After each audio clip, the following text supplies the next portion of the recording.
오늘 우리에게 주실 말씀은 요한 1서 4장입니다. 4장 1절부터 6절까지 말씀입니다. 신약성경 391쪽쯤입니다. 요한 1서 4장 1절부터 6절까지 말씀입니다. 찾으셨으면 저부터 한 절씩 교독하겠습니다. 사랑하는 자들아, 영을 다 믿지 말고 오직 영들이 하나님께 속하였나 분별하라. 많은 거짓 선지자가 세상에 나왔음이라.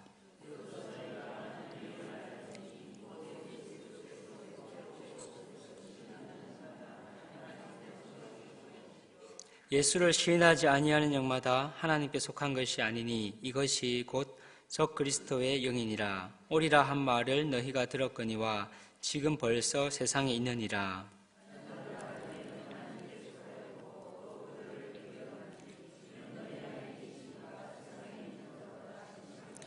그들을 세상에 속한 고로 세상에 속한 말을 하매 세상이 그들의 말을 듣느니라. 우리는 하나님께 속하였으니 하나님을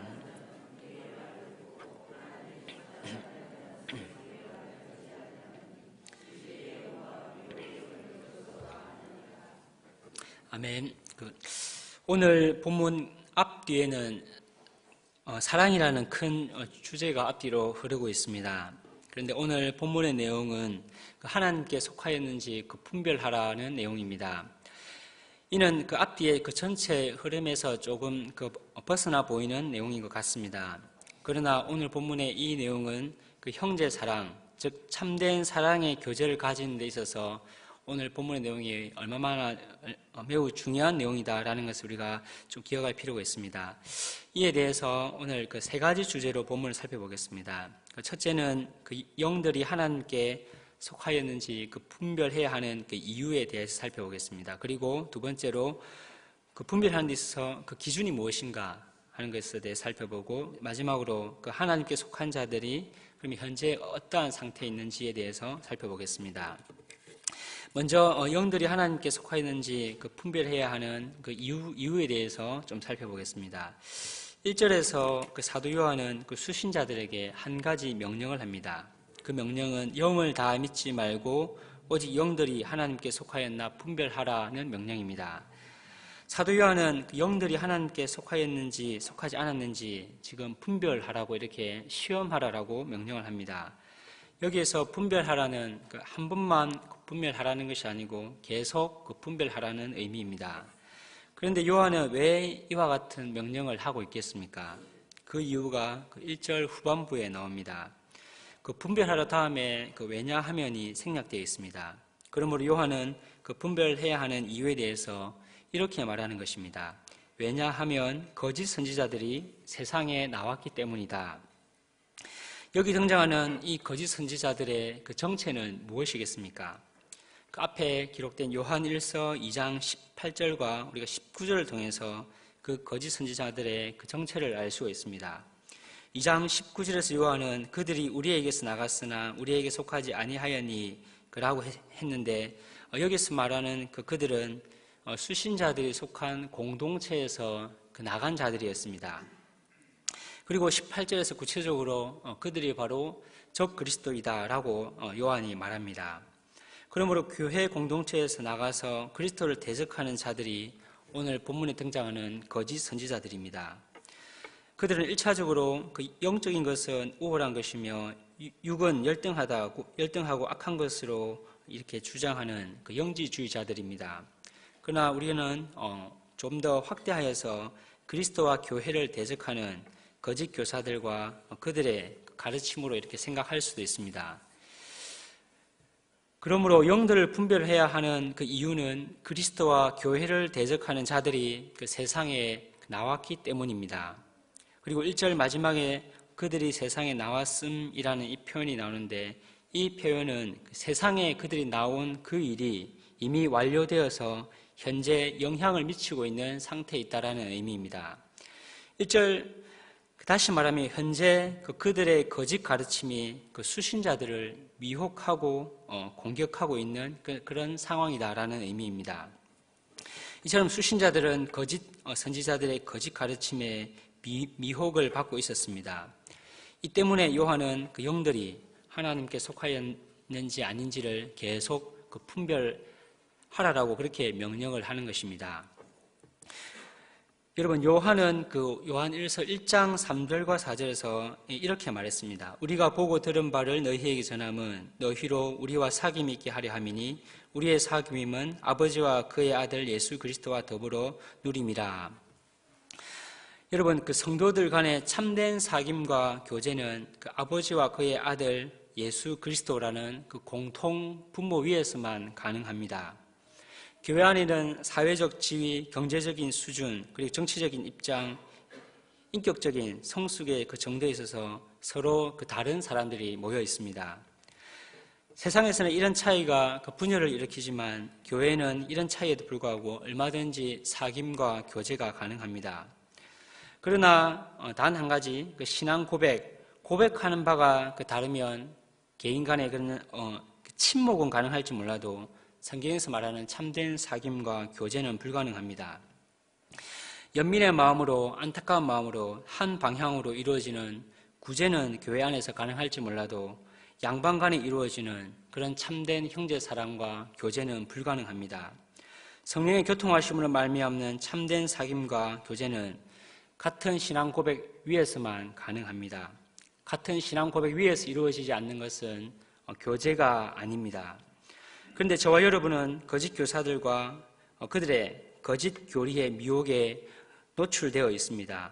거짓 교리는 우리의 지인들을 통해서 그리고 미디어를 통해서 저와 여러분을 지금도 미혹하고 있습니다.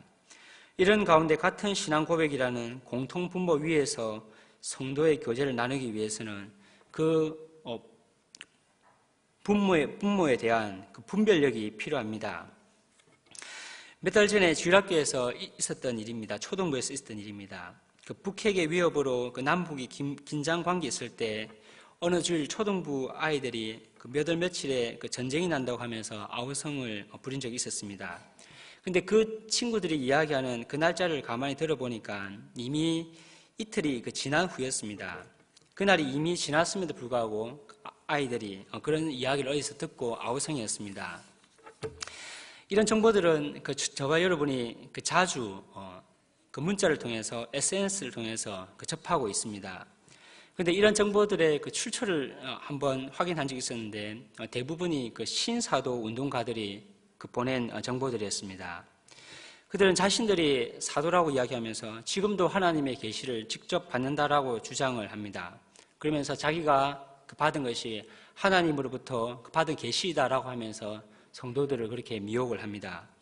그러나 우리는 신구약 66권 성경만을 하나님의 계시로 고백을 합니다.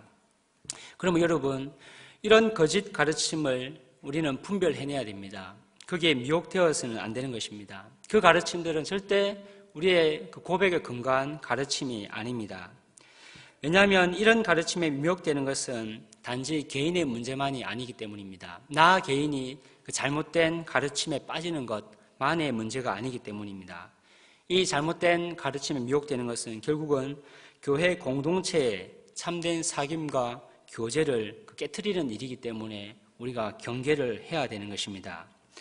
우리는 끊임없이 우리의 신앙 고백을 따라서 이런 거짓 가르침들의 미혹을 분별해내야 됩니다. 미디어가 발달한 지금은 예전보다 오히려 이런 미혹에 우리가 더 많이 노출되어 있습니다. 사실 뭐가 옳고 그른지 분별하기조차 쉽지 않은 내용들도 많이 있습니다. 이를 우리가 분별하기 위해서는 우리가 함께 공통적으로 고백하는 것, 저와 여러분의 공통적인 그 분모, 그 신앙 고백에 대해서 그것이 무엇인지를 알아야 합니다. 개인적으로든 교회에 사는 모임을 통해서든 우리가 고백하는 바에 대해서 배워야 그 거짓 가르침의 미혹에서 흔들리지 않을 수가 있는 것입니다. 뿐만 아니고 나아가서 교회 공동체의 참된 사귐과 교제를 깨트리지 않을 수가 있는 것입니다. 그러나 우리는 이 공통 분모에 대해서 잘 모릅니다. 일반 성도들뿐만 아니고 사역자들도, 저를 포함한 사역자들도 모르는 경우가 너무나 많이 있습니다. 그래서 실제로 우리 교회가 아닌 어떤 교회에서는 강단에서 고신교회의 어느 교회 강단에서는 우리의 신조와 반대되는 그러한 교리를 전함에도 불구하고 거기에 대해서 아무도 문제 제기를 하지 않는 그런 경우도 경험을 한 적이 있습니다. 이는 개인 하나만 미혹되는 것이 문제가 아니고 그 공동체의 참된 사귐과 교제를 깨트리는 것입니다. 그러므로 우리가 고백하는 것이 무엇인지를 바르게 아는 것을 통해서 우리는 계속 반복해서 그런 미혹들에 대해서 분별해내야 되는 것입니다. 두 번째로 살펴볼 주제는 그러면 이 분별하는 데 있어서 그 기준이 무엇인가 하는 것입니다. 요한은 2절에서 이 분별의 기준을 제시합니다. 그 기준은 예수 그리스도께서 육체로 오신 것을 시인하는 것입니다.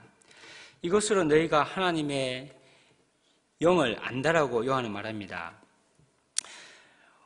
요한일서를 1차적으로 받은 수신자들은 그 가현설이라는 거짓 가르침의 미혹을 받고 있었습니다. 그 가현설은 예수님께서 육체로 오신 것, 즉 참 인간이 되신 것이 아니고 인간처럼 보였을 뿐이다라는 주장입니다. 이런 가운데 예수 그리스도께서 육체로 오신 것이 참이다라는 것을 시인한다라는 것이, 그렇게 고백한다라는 것이 어떤 의미가 있겠습니까?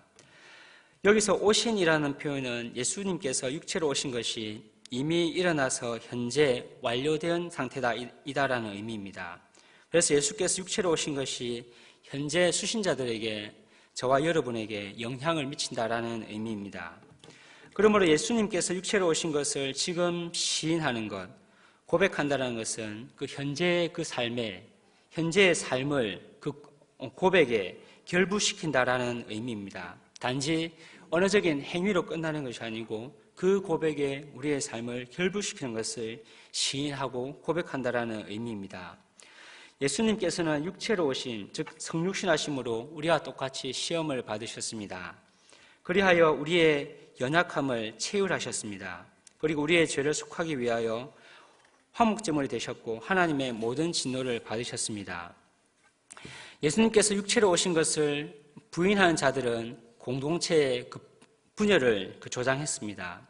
예수께서 육체로 오시지 않았다라고 이야기한 그 거짓 선지자들은 그 교리를 전하는 것으로 끝내지 아니하고 공동체의 그 분열을 조장한 것입니다. 그들과 달리 예수님께서 육체로 오신 것을 현재 지금 시인한다라는 것은 교회의 그 분열을 조장한 그들과 다르게 오히려 참된 사귐을 교회 안에서 도모하는 그러한 삶을 그 고백에 결부시킨다라는 의미입니다. 여러분, 예수님께서 육체로 오신 것을 시인한다면, 그 고백한다면 피값으로 사신 그 교회의 참된 사귐을 우리는 도모하는 그러한 삶이 그 고백의 결부가 되어야 되는 것입니다. 예전에 비해서 오늘날은 교회가 하나의 개인에게 있어서 기호가 되어가는 것은 아닌가라는 생각을 하게 됩니다. 교회가 세워지는 것보다 내 자아가 교회 가운데서, 교회 안에서 세워지는 것을 우리는 더 중요하게 생각할 때가 많이 있습니다. 교회가 세워지는 것보다 내가 교회 안에서 인정을 받고 내 이름이 드러나는 것을 더 중요하게 생각합니다. 교회가 세워지는 것을 위해서 내가 인내하고 내가 오래 참는 것을 우리는 쉽게 하지 않으려고 하는 그러한 시대를 살아가고 있는 것 같습니다. 교회 안에 참된 사귐을 도모하는 그 일에 나의 마음을 들이고 시간을 들이고 정성을 들이는 일이 점점 부족해지고 있지 않는가라는 생각을 하게 됩니다. 여러분, 그러나 교회를 떠나서는 우리 개인이 존재할 수 없습니다. 우리는 교회와 미래를 같이 하게 될 것입니다. 나의 자아가 교회 안에서 세워지지 않는다 할지라도 교회가 세워진다면, 교회 안에서 참된 사귐이 도모된다면 나의 자아가 세워지는 것보다 우리는 더 큰 기쁨과 그 만족과 영광을 누리게 될 것입니다. 그러므로 예수께서 육체로 오신 것을 시인한다라는 것은, 육체로 오신 것을 부인하는 자들이 공동체의 분열을 조장한 것과 달리 오히려 예수께서 피값을 하신 그 교회의 참된 사귐과 그 교회가 온전히 세워지는 것을 도모하는 그러한 삶을 그 고백에 결부시키는 것을 의미합니다. 마지막으로 하나님께 속한 자들이 현재 그러면 어떠한 상태에 있는가에 대해서 살펴보겠습니다. 요한은 지금까지 그랬던 것처럼 영들이 하나님께 속하였나 분별하는 그 문제에 있어서도 그 수신자들을 사랑하는 그 목회자의 마음으로, 따뜻한 마음으로 이 문제를 다루고 있습니다. 그래서 1절에는 사랑하는 자들아 라고 이야기를 했고 4절에서는 그 자녀들아 라고 수신자들을 호칭을 하고 있습니다. 그러면서 요한은 4절과 6절에서 수신자들을 사랑하는 그 한 목회자로서 수신자들이 하나님께 속해 있다라는 것을 그들에게 강조하여서 그들에게 상기를 시켜주고 있습니다. 4절에서 자녀들아 너희는 하나님께 속하였고 라고 말하는데 여기는 너희 그 자신들이라고 이렇게 강조한 표현이 들어있습니다. 마찬가지로 6절에서 우리는 하나님께 속하였고 라고 이렇게 말했는데 역시 우리 자신들은 이라는 강조하는 표현을 가지고 있습니다. 요한은 사랑하는 그 성도들을 향해서 한 목회자의 마음으로 그들이 지금 현재 하나님께 속해 있다는 것을 매우 강조해서 인식시켜 주고 있습니다. 그러면서 수신자들이 하나님께 속한 그 이유에 대해서는 우리의 말을 듣기 때문이다 라고 말합니다. 이는 진리의 영이신 성령님을 따라서 예수 그리스도께서 육체로 오셨다라는 그 말을, 그 사도 요한의 말을 듣고 시인한다라는 의미입니다. 그러면서 그렇게 하나님께 속한 자들이 지금 어떠한 상태에 있느냐에 대해서 4절 후반부에서 너희는 그들을 이미 이겼다라고 이렇게 말합니다.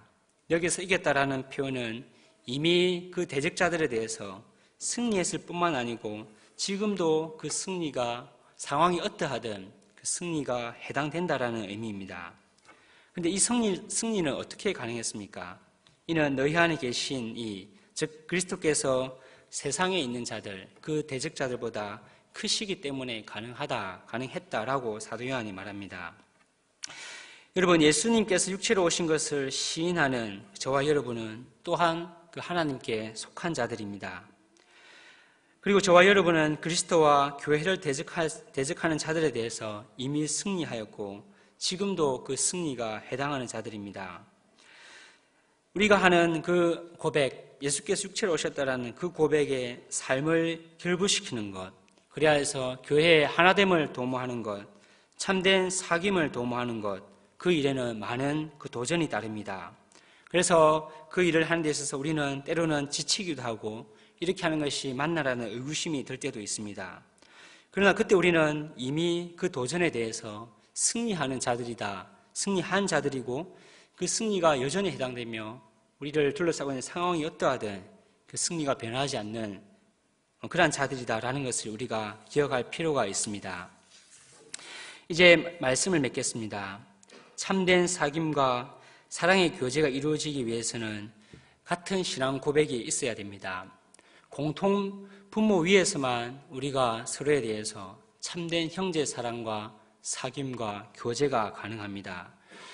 부모가 다르면 결코 성경에서 이야기하는 그 사귐, 성도의 교제가 이루어질 수가 없습니다. 그러나 이는 단지 그러한 신앙 고백을 한다는 것은 단지 언어적인 행위만이 아닙니다. 그 고백의 삶을 결부시키는 것입니다. 우리가 한 그 고백에 대해서 나의 삶이 뒤따라가는 것입니다. 이는 진리의 영이신 성령님께서 교회 안에서 사역하시는 그 방식입니다. 성령님께서는 교회 안에 같은 신앙 고백 위에서 참된 사귐이 이루어지게 합니다.